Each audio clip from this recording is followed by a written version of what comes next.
साथियों, अब सभी जानते हैं कि Uttar Pradesh police constable 35,000 plus vacancy जो बढ़ के आराम से 40,000 प्लस होंगी। मतलब जब ये वैकेंसी मई के दरमियान आएगी तो कम से कम 40 से 50,000 वैकेंसी ये पक्का मिलेगी आपको। उधर एसआई में भी 6 से 7,000 वैकेंसी आनी है, जिसका ये इसका मतलब घोषणा मोर एंड लेस जितना भी कितना भी टाइम लगाए, लेकिन अप्रैल मंथ में होनी है, क्योंकि इसको पूरा होने में समय लगेगा, चाहे एक पेपर वाला हो या 2 पेपर वाला हो। अब एक आयु में छूट का मसला है बच्चों का, तो उसके लिए बहुत सारे बच्चों के कमेंट्स थे। तो आप लोग ये बताइए कि आप में से कितने ऐसे हैं जिनकी आयु कंप्लीट है, या आपकी आयु मतलब कहां पहुंच रहे हो आप आयु में, कौन से वर्ग के हो, general, EWS, OBC, SC, ST, महिला, पुरुष, और किसको टारगेट कर रहे हो? कांस्टेबल को, क्योंकि कांस्टेबल में 18 से 22 है जनरल ईडब्ल्यूएस के लिए, एससी, एसटी, ओबीसी के लिए 5 साल की छूट है, पुरुष महिला के लिए 18 से 25, वहीं 21 से 28 और फिर 5 साल की छूट 21 से 33 एससी, एसटी, ओबीसी के लिए। तो उसमें एक बार बहुत कुछ आइडिया लग जाएगा, बहुत कुछ आइडिया लग जाएगा। अब इसमें अगर आप यहां पर देखो, सबसे पहले एसआई की बात करूंगा कि तुम लोग क्यों सही हो, क्यों तुम मतलब इसमें अपनी जगह बिल्कुल सही हो, तुम्हारी कोई गलती नहीं है। तो आपको याद होगा कि इनकी वेबसाइट पे कुछ समय पहले एक वो हुआ करता था जिसको एफएक्यू कहते थे, अब तो शायद इन्होंने हटा दिया है, लेकिन एक एफएक्यू करके एक ऑप्शन आता था ना एफएक्यू करके, जिसमें फ्रीक्वेंटली आस्क्ड क्वेश्चन है। हमने उसका स्क्रीनशॉट आदि लेकर रख रखा है, ये रहा, अभी भी एफएक्यू यहां पर है। जब आप इस एफएक्यू पर जाओगे तो यहां पर आपको लगेगा कि उत्तर प्रदेश पुलिस में विभिन्न पदों पर कैलेंडर, ये 2022 की बातें हैं, और इसी में आपको यहां पर उन्होंने बता रखा है कि भाई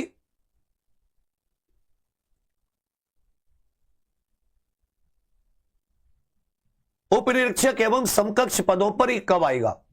तो ये 2022 में इन्होंने यहां पर ये लिखा, अगर आप ये चौथा पॉइंट पढ़ेंगे, जब ये 3269 पद हुआ करते थे, 3269 पद, और अग्निशमन अधिकारी के 29, तब ये इतने पद थे, 3298 आप इन्हें कह सकते हो, इतने पदों के लिए। कब की बात है? 2022 की बात है।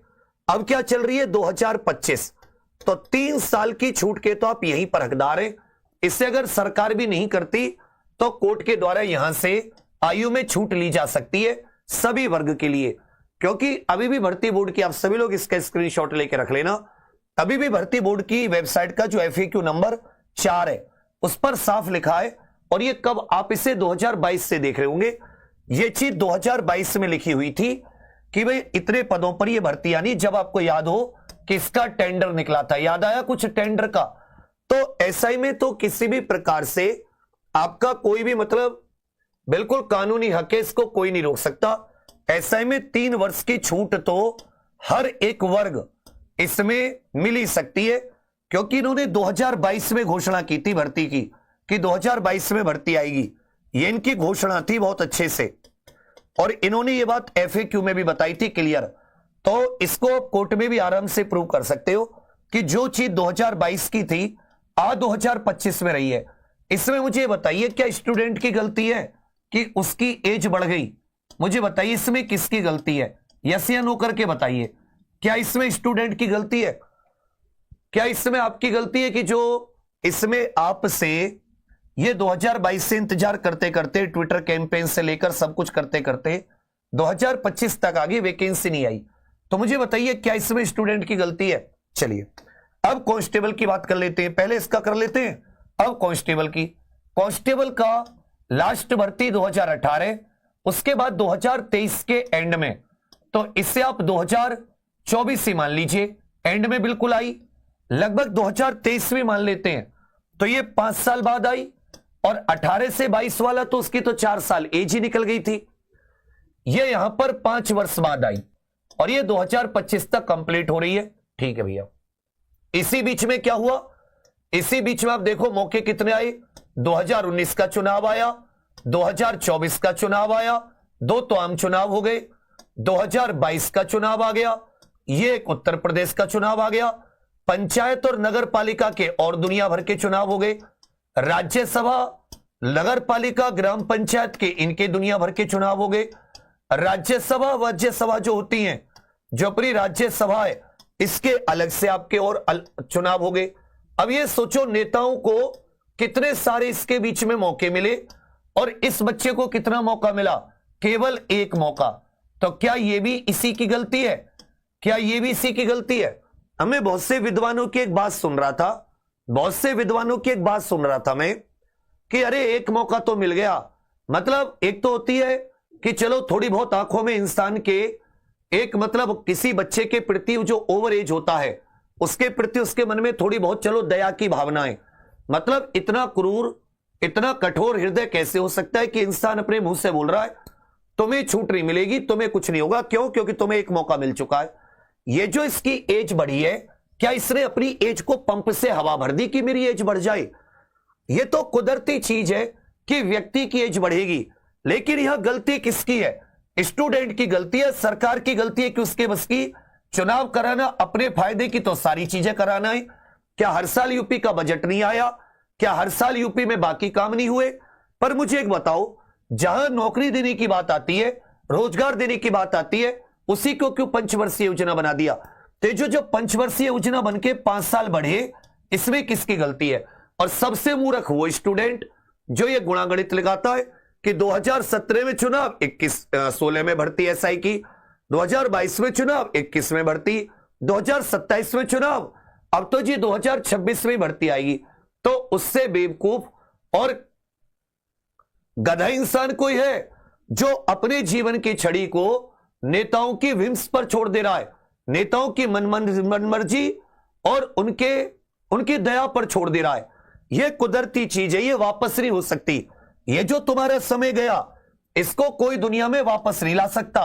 सब वापस आ सकता है, चुनाव वापस आ सकते हैं, बजट वापस आ सकता है, लेकिन यह जो कुदरती, जिसमें स्टूडेंट की कोई गलती नहीं है, केवल और केवल सरकार की गलती है। 2022 में घोषणा करके 25 तक सरकार के बस की नहीं हुआ, 5 साल में भर्ती नहीं आई, ये सरकार के बस की नहीं था। इसमें स्टूडेंट, ये उसके मां बाप की गलती नहीं थी, क्योंकि मां बाप की तो क्या ही गलती है, वो तो अपने जवान बेटा बेटी को ओवर एज होते देख रहे हैं कि भाई 18 साल का हुआ था, भर्ती आई नहीं, ये 25 का हो गया, ये 21 का हुआ था, भर्ती आई नहीं, ये 28 का हो गया। तो एक क्या जीवन में तुम केवल एक बार एसआई और कांस्टेबल, पूरे जीवन में एक मानव का जो जीवन मिला, एक गरीब परिवार, मध्यम वर्गीय परिवार में तुम्हारा जन्म हुआ, तो मुझे बताओ कि क्या यह तर्क कहीं से उचित बैठा है कि तुम्हें इस जीवन में केवल एक बार यह मौका मिलना चाहिए? यस या नो करके बताओ। मैं तो तुम्हारे ऊपर छोड़ दे रहा हूं, क्योंकि मैं क्या करता हूं ना, मैं पता नहीं मेरे अंदर क्यों ये ज्यादा कीड़ा है कि मैं मुझसे बर्दाश्त नहीं होती। मैं मतलब बता देता हूं कि हक की बात है, ये बिना हक की बात है।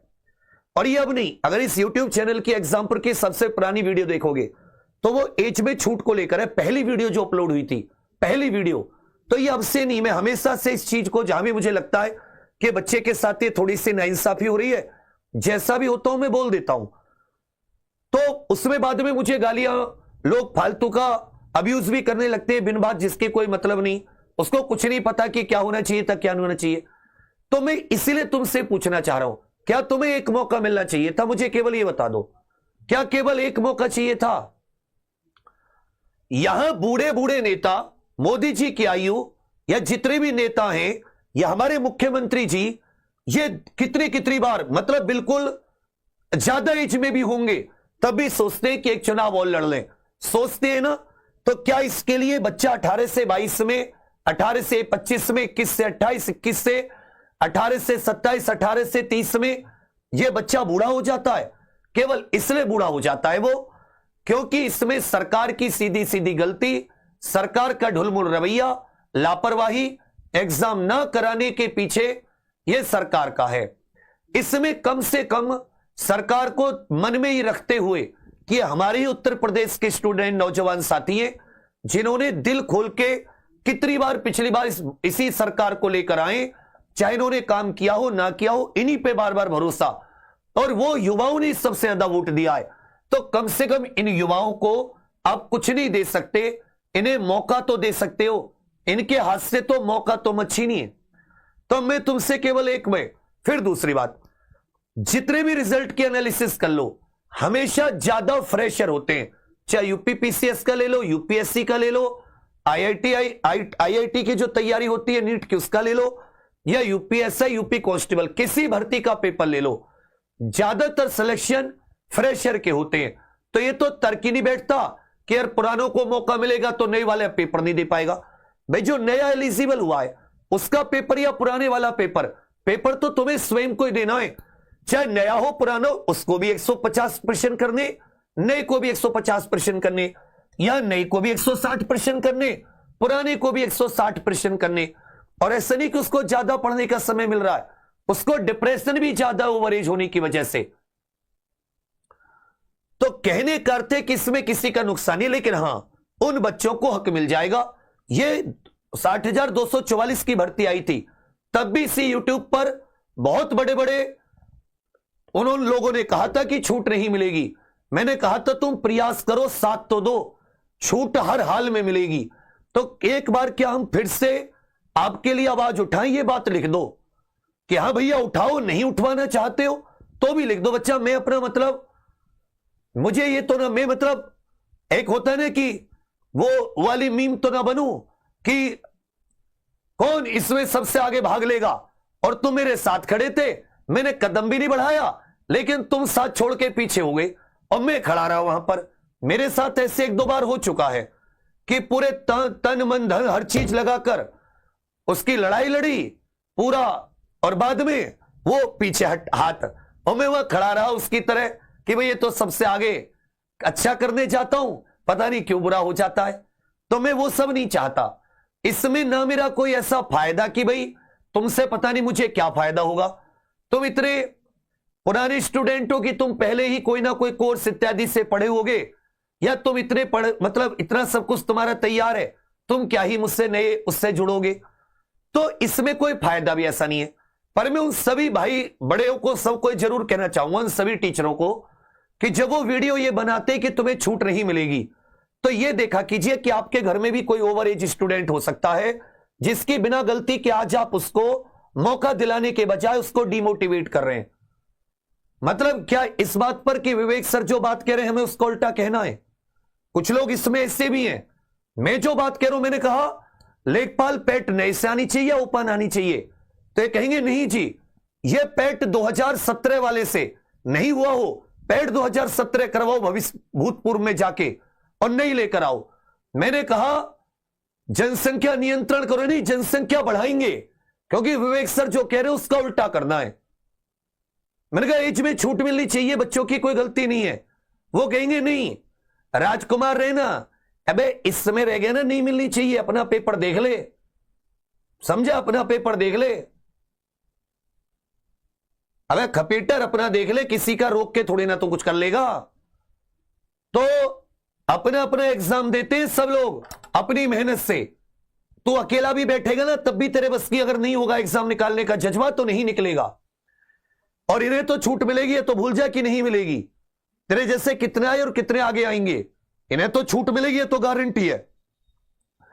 तो सबको साथ मिलकर इसकी आवाज उठानी होगी।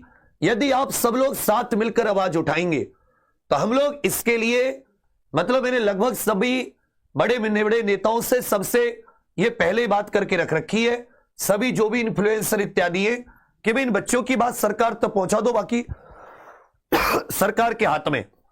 क्योंकि 2022 में जो घोषणा हुई वो 25 तक पूरी नहीं हुई। यह सतीश की कोई गलती, एक जीवन में यार एक मौका मिले, एक शर्म की बात है। इस देश के युवा के लिए उसकी मतलब एज कितनी इंपॉर्टेंट, समय कितना इंपॉर्टेंट सब लोग बताते हैं, और आप उसी को छोड़ दे रहे हैं।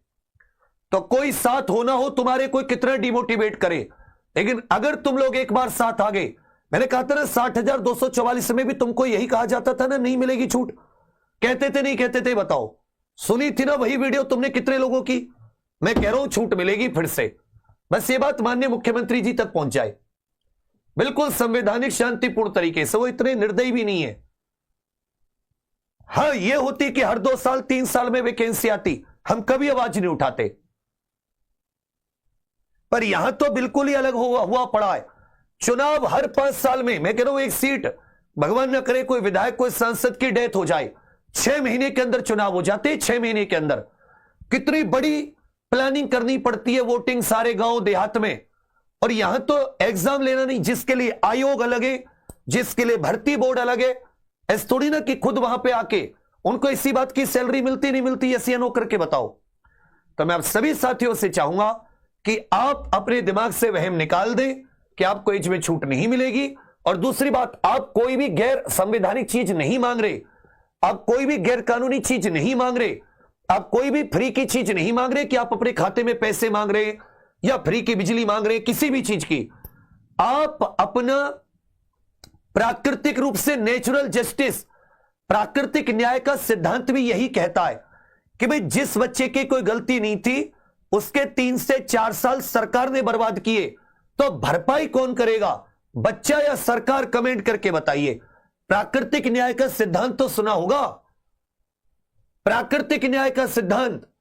तो जहां नेचुरल जस्टिस, इसमें पूरा कोई कहीं से कोई कानून कोई दुनिया में तर्क नहीं दे सकता। मतलब लोग कहेंगे कि भर्ती एक बार आए, एक मौका मिल गया, बड़ी चीज, कोर्स 100 बार बेचेंगे, लेकिन मौका बच्चे को एक बार। अरे भगवान भी देखता है, वो भी एक बार देख रहा है। किसी गरीब मां बाप के दिल से ऐसी बद्दुआ निकलेगी, क्या फिर कहोगे दुनिया में भागे भागे?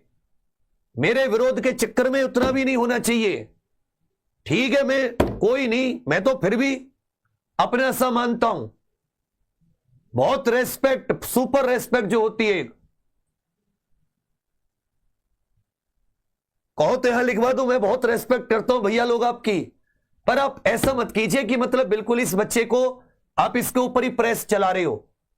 ऐसा नहीं होना चाहिए। भी किसी गरीब कमाई के माई बाप के बेटा बेटी हैं, उसकी क्या गलती? किसको भरपाई करनी चाहिए? सरकार को भरपाई करनी चाहिए। अरे ध्रुव तिवारी, तेरे जैसे के लिए ही इंसान ये खड़ा है, समझे? पर चल कोई बात नहीं, तेरे चक्कर में मैं इतना ज्यादा परेशान नहीं होने का। हाँ, एक कह रहा है कि जिसको छूट मिलती है वही धांधली करवाता है। अरे मूर्ख, मतलब मूर्ख तो मैंने बहुत देखे, लेकिन अगर तेरे जैसे पुलिस में पहुंच गए तो पुलिस का बेड़ा गर्क निश्चित है। और तेरे जैसे पे पुलिस ड्यूटी नहीं करवाती,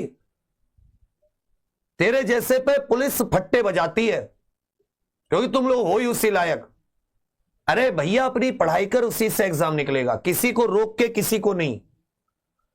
और एज में छूट तो नहीं मिलेगी, इस बात को अपने दिमाग में बिठा ले कहीं भी। नहीं हो तो खोल के बिठा लो, नहीं हो तो मेरे पास आ जा, मैं उसमें डाल दूं चिप तेरी दिमाग में।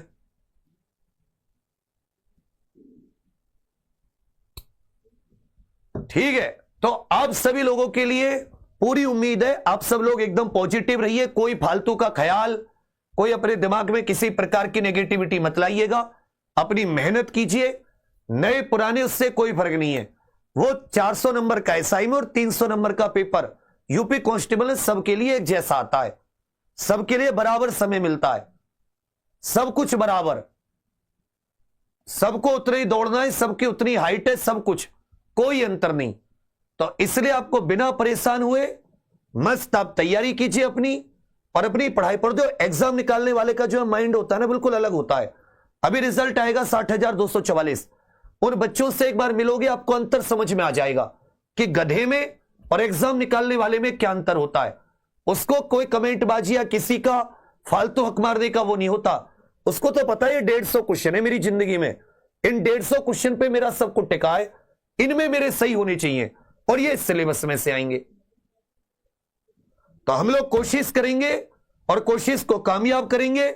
इसी के साथ मैं आप सभी को फिर से एक बार ये आश्वासित करता हूं, बिना कोई टेंशन लिए, बिना किसी प्रकार की कोई, आप सभी लोगों को साथ देना है। और इसी मार्च के जाते जाते ही एज में छूट की बात हम लोग करवा लेंगे, आप लोग बिना फिक्र हुए।